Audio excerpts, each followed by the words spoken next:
શનિવાર ભરણી નક્ષત્રના સંયોગ સાથે શનિદેવ મહારાજ જન્મોત્સવ ઉજવાયો। વાડી સ્થિત શનિદેવ મહારાજના મંદિરે અશ્વ સવારીનો શૃંગાર કરવામાં આવ્યો। ન્યાયના દેવતા, કર્મના ફળદાતા સૂર્યપુત્ર શનિદેવ મહારાજનો આજે જન્મોત્સવ। આજે વૈશાખ અમાવસ્યાના પાવન દિવસે શનિ જયંતિ મહોત્સવ તરીકે ગણવામાં આવે છે। આજના દિવસે વિશેષ સંયોગ એ છે કે આજે શનિવાર અને અમાસ ભરણી નક્ષત્ર, સૌભાગ્ય યોગ અને અમાવસ્યાનો અદ્ભુત મેળાપ સર્જાયો છે। વાડી વિસ્તારમાં આવેલા અતિ પૌરાણિક મંદિર શનિદેવ મહારાજના મંદિરે વહેલી સવારે મંદિરના કપાળ ખુલતાની સાથે જ શરણાઈથી મંદિરના કપાળ ખોલવામાં આવ્યા હતા। સાથે હનુમાનજી દાદા શનિદેવના પ્રિય મિત્ર હોવાથી સવારે સુંદરકાંડના પાઠ કરવામાં આવ્યા। સાથે શનિદેવ મહારાજને ભગવાન 7 અશ્વના સાથેનો શૃંગાર કરવામાં આવ્યો હતો। ભક્તો મંદિરના કપાટ ખુલતાની સાથે જ દર્શન માટે પહોંચ્યા હતા। ભક્તોની દૂર સુધી કતાર પણ જોવા મળી હતી। ભક્તોને કોઈપણ પ્રકારની તકલીફ ન પડે તે માટે મંદિર પ્રશાસન તરફથી કુલર તેમજ મંડપનું આયોજન કરવામાં આવ્યું। સાથે મંદિરની બહાર જ ભક્તો માટે પ્રસાદીનું વિતરણ કરવામાં આવ્યું હતું અને છાશ અને કોકમના શરબતનું પણ આયોજન કરાયું હતું। ત્યારે આજે મંદિર પ્રશાસન તરફથી મહાપ્રસાદનું પણ આયોજન કરવામાં આવ્યું હતું।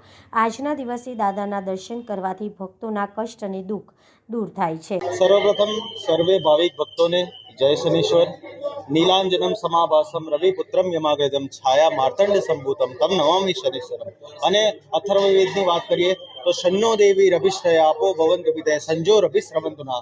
આવા દિવ્ય શનિદેવનું દિવ્ય મંદિર આ સિદ્ધ ક્ષેત્ર વાડી સ્થિત પૌરાણિક ઘણા વર્ષોથી ભક્તોના અસંખ્ય કામો કરતું આવ્યું છે। આજે શનિવાર, અમાસ અને શનિ જન્મોત્સવ અતિ દુર્લભ યોગ છે। આજની વાત કરીએ જ્યોતિષના મત પ્રમાણે આજે ભરણી નક્ષત્ર છે, જેના સ્વામી યમ છે। વાત કરીએ ચતુષ્પાદ યોગ છે, ચતુષ્પાદ કરણ છે અને સૌભાગ્ય યોગ છે। આજના દિવસે ફક્ત દર્શનથી જ ઘણા બધા કાર્ય સિદ્ધ થતા હોય છે। આજે જે લોકોની પનોતી શરૂ છે અથવા જેમની પનોતી શરૂ થવાની છે, ફક્ત દર્શન માત્રથી જ આપના સર્વે સંકલ્પ સિદ્ધ કરવાની દાદા તાકાત રાખે છે। આપ મીડિયાના માધ્યમથી હું સર્વે ભક્તોને આમંત્રણ આપું છું, આપ આજના દિવસે પધારીએ, દાદાના દર્શન કરીએ અને જીવનને ધન્ય બનાવીએ। આજે વાત કરીએ સવારથી દાદાની અસીમ કૃપાથી અને અનુકંપાથી બ્રહ્મ મુહૂર્તમાં સુંદરકાંડના પાઠનું આયોજન થયું, જે સફળતાપૂર્વક સંપન્ન થયું। તત્પશ્ચાત હમણાં 9 વાગે આરતી પતી અને હવે 11 કલાકે શાસ્ત્રોક્ત મત પ્રમાણે ષોડોપચાર પૂજન શરૂ થશે અને મધ્યાહ્ને 12:30 કલાકે ભગવાનની આરતી થશે।